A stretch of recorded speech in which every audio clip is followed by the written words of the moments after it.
Hi everyone, this is Michael from the Frame Pro Gaming channel, where we explore new worlds, conquer challenges, and have a blast together. Today we are simply asking one question. Is Tiny Tina's Wonderland still worth playing in 2025? Let's get into it. This game was initially made by Gearbox Software, the same developers really that created Borderlands, Borderlands 2, Borderlands 3. It really has that feel of Borderlands, except it has a unique twist. That unique twist is the fantasy aspect to it. Really, it kind of reminds you of D&D, has this super fantasy-based gameplay behind it called Bunkers and Badasses. I know it's a funny name, but that's what it's called. And your DM at this point, or your dungeon master, right, is Tiny Tina. It's her campaign that you're playing through. And overall, you're trying to kill the Dragon Lord. The game is a big loot shooter. Shoot something, get loot. Use loot, get stronger, and rinse and repeat. Although that might seem repetitive, there's a lot of functionality to the game, there's a lot of character building to the game, and there's a lot of different weapon options, believe it or not, with weapon customizations, which are really cool.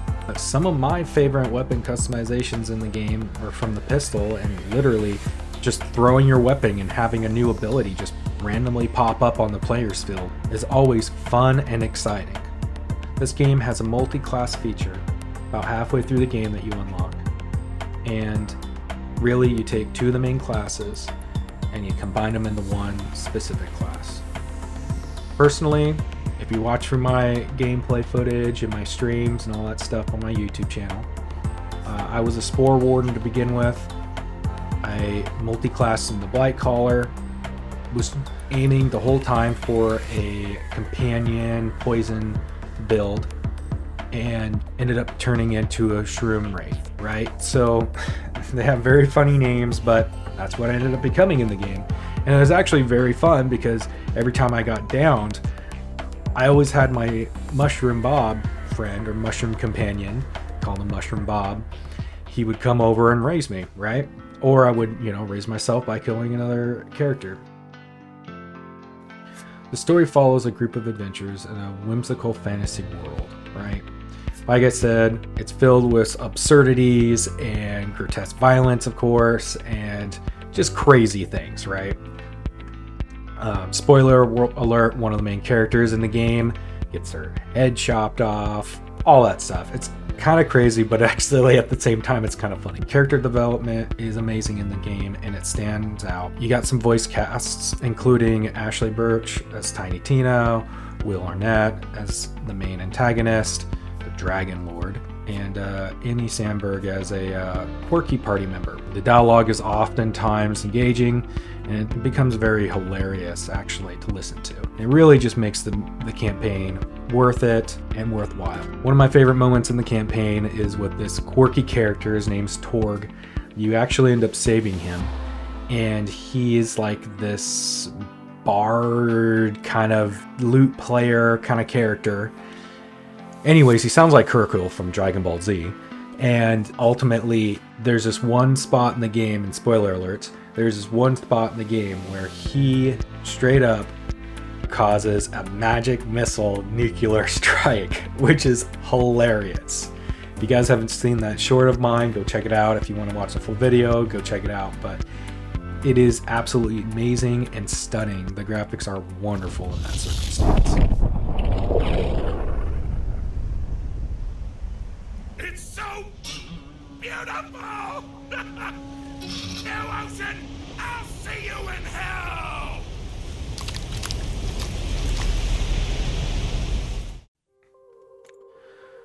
Some of the pros and cons.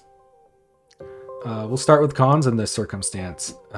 Due to the game design, oftentimes it has a repetitive game element. I mean, like I said, shoot something, get loot, use loot, get stronger, rinse and repeat. And that's really the core functionality. Yes, there's some background stuff to it, and there's some epic gameplay in the back. But in a nutshell, I mean, it's a Gearbox Software game. That's how Borderlands was. That's how Borderlands 2 was. And Another con, voice acting can be drowned out by action in the game. I ran into this multiple times where I was trying to listen to something and then all of a sudden just crazy action scenes happen and you just kind of just lose track of what's going on. Personally, since I had the recordings, I could go back and figure out the plot, which often was a good thing. But, not everybody has that option, right? So I recommend, if you're going to play this game, definitely turn down just the sound effects on that. It's going to be worth it, trust me. That way you don't miss any of the voice acting in this game. Another con, due to the story-driven element of the game, even though this game feels really like an open world, it's more driven like an adventure game, right? It has very strict guidelines, things like that. Yes, there's some open world elements to it, and definitely in-game kind of plays on that a little bit more. But more or less, you're just following this adventure that Tiny Tina has for you. Some of the pros, like I said before, some of the best written and voice acting I've ever experienced. It is top-notch. It is hilarious. It's one of the reasons that, honestly, if you have nothing to do, you should go check out this game. Another pro, unique fantasy twists on Borderlands. I mean, let's face it, this is your overall knights in shining armor kind of like fantasy spells, high fantasy kind of gameplay that a lot of people, including myself, are looking for from Gear Software. All the tabletop references are really hilarious, and even down to there being a Cheeto on the ground, and there's a quest that literally your whole point is just to remove this giant Cheeto that Tiny Tina accidentally threw on there. Another pro, the graphics are amazing. Visual effects are amazing. Lighting in the game is amazing. I mean, like I was telling you earlier, one of my favorite scenes was when Torg launched the magic missile nuclear strike. That scene right there was just so just beyond, like, it was just mesmerizing. In summary, Tiny Tina is a fun and chaotic adventure that will appeal to fans of the Borderlands series and those who enjoy fantasy RPGs. I'd rate this game personally 7 out of 10 stars. I recommend it to RPG fans and casual gamers alike. Since it's getting older, you can oftentimes find it on Epic Game Stores for free, so look at that bundle if you ever have a chance. I got it personally for free during the holidays, so watch out. Overall, going back to the original question, is it fun to play and is it worth playing in 2025? If you're looking for a good game that doesn't require a ton of time, or if you're looking for a transitional game, something in between one game that you just finished and another game that you're waiting for it to release, I'd say so. Go ahead and purchase it. It's going to be worth it. You're going to probably get about at least 40 hours out of it, so as long as you get it below that price, probably looking all right.